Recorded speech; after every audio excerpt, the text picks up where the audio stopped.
think the topic is very interesting. By the way, I really like the way you helped me to calm my nerves coming on the stage, ensure there's no stage fright. Thank you so much. It has been a pleasure coming here, seeing the panel discussions. Thanks to BW Tech Toast for inviting us, making this happen. There's a lot of learning. There's a lot of intelligence out here. The best part which I loved was each and every one person talked about the topic, how do I ensure and enhance the customer experience? I mean, last panel discussion, we talked about emotional connect. That's one way of customer experience. So without much ado, I'll start on my topics here.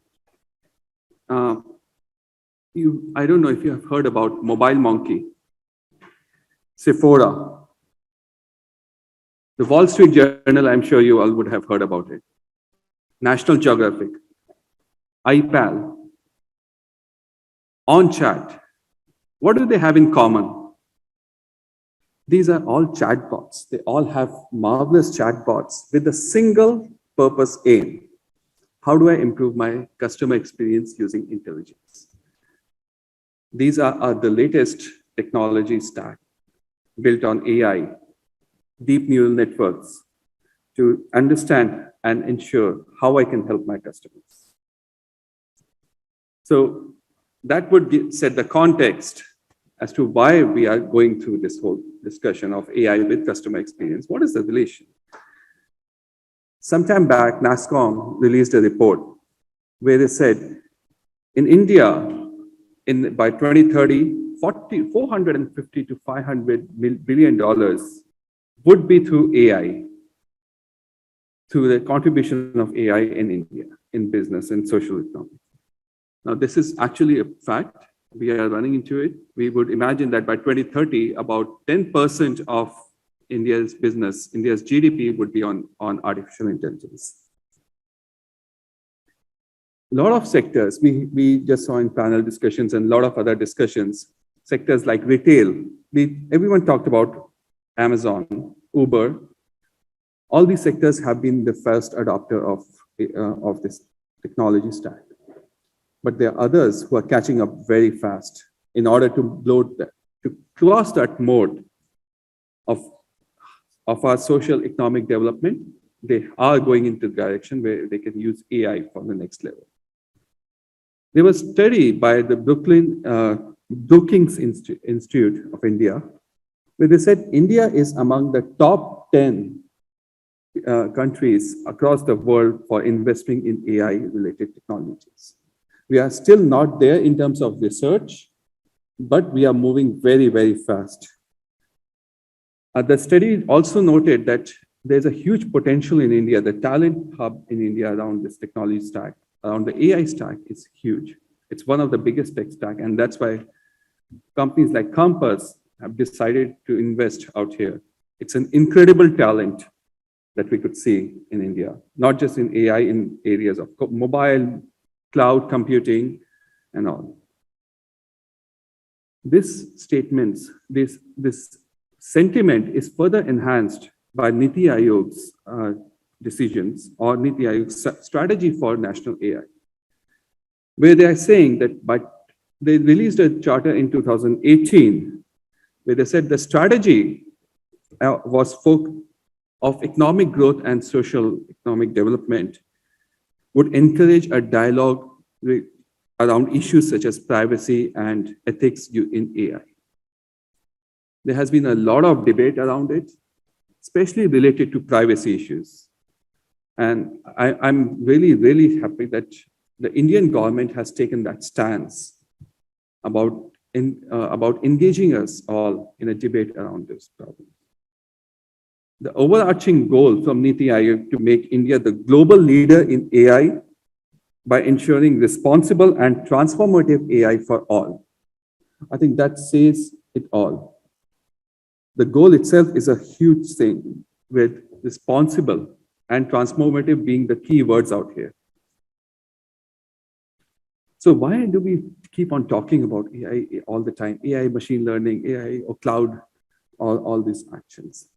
If you take a step back and look at it, in today's world, we are using all these technology stacks so extensively in areas of supply chain management, automation, faster manufacturing, sales marketing modeling, where you say, hey, which are my areas I should focus on to get best of the sales.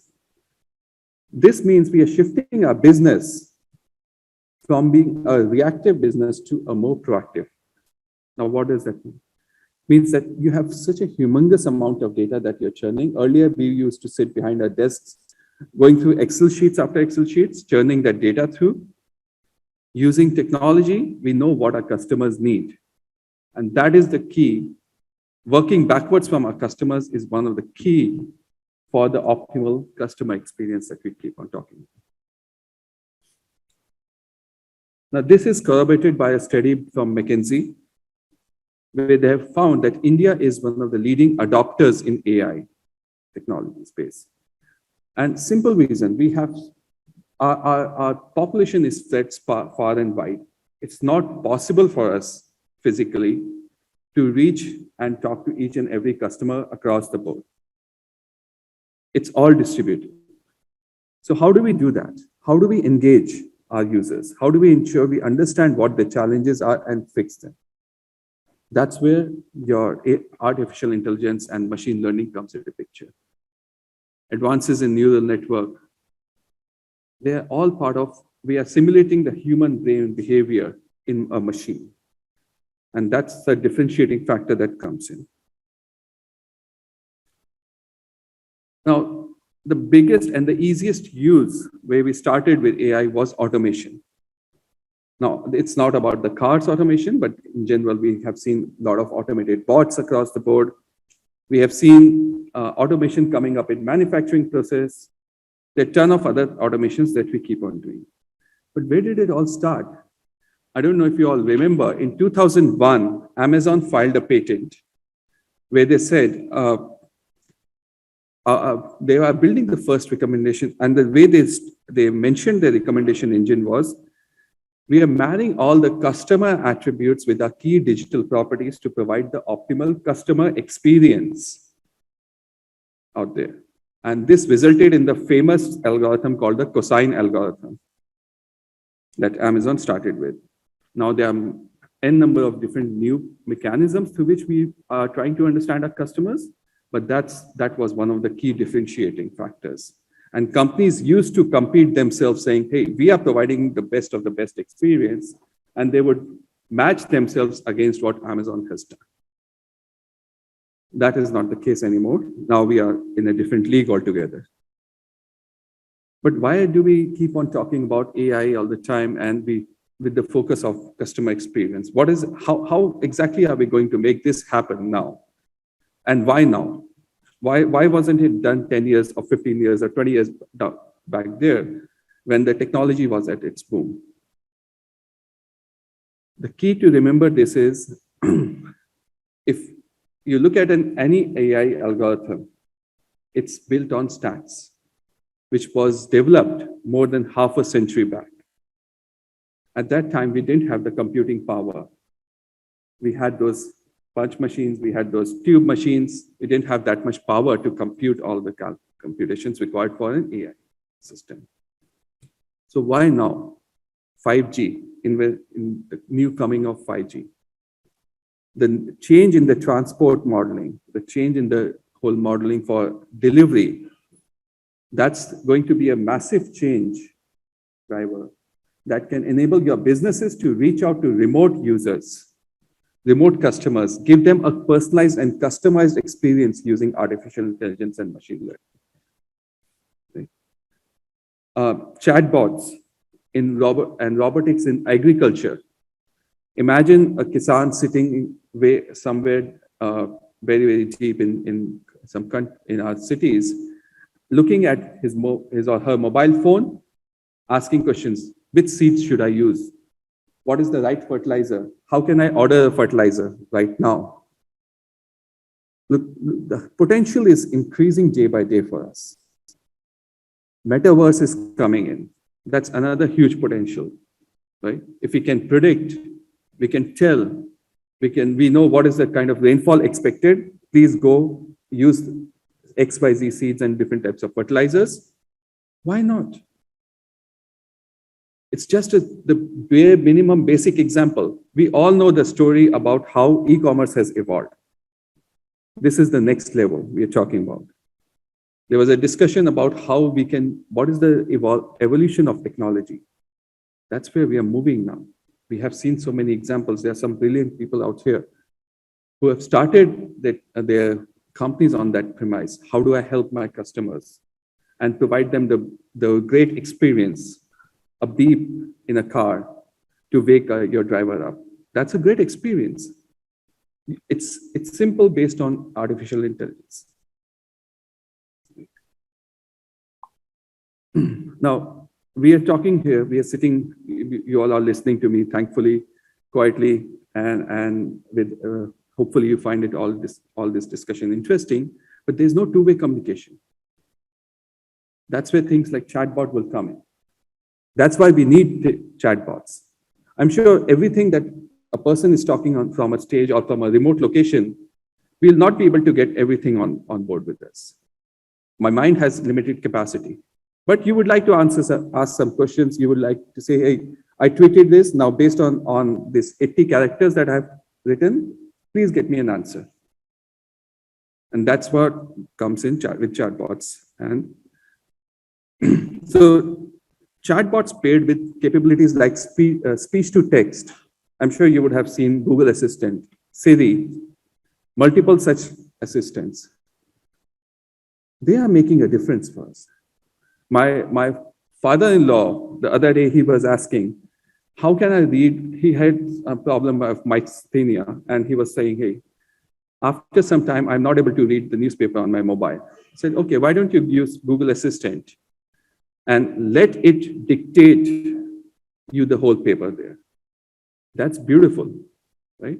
That's a new level of customer experience. Now he is addicted to it. He says, this is wow. AI with customer experience, it's taking it to the next level. At Compass, we did a lot of studies around the experience that how we can build. Because we are in a business of real estate. Now, at a glance, you would say, hey, real estate is just like you're selling a property, someone is there buying a property, you make a purchase at that side. But there's a lot of middle points in between. There's a lot of intelligence that comes through.